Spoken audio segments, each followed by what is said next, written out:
நான் திரும்பவும் அதே தவறு செய்வேன், திரும்பவும் பரிகாரம் செய்வேன். இப்படி நம்ம எத்தனை காலம் பரிகாரம் செஞ்சுக்கிட்டே இருக்கிறது? அப்போ எப்போ தான் நம்ம நல்ல செயல்களை செய்ய ஆரம்பிப்போம்?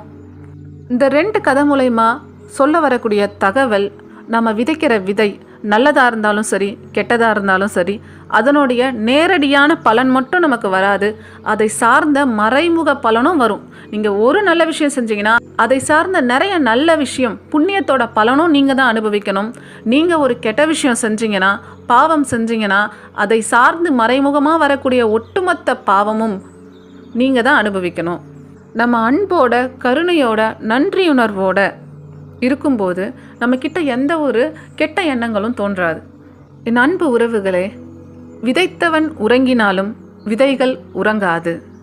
அதனால் நம்ம விதைக்கும்போது நம்ம என்ன விதைக்கிறோம் அப்படின்றதில் ரொம்ப கவனமாக விதைக்கணும். அன்பால் இணைவோம், அன்பை பகிர்வோம்.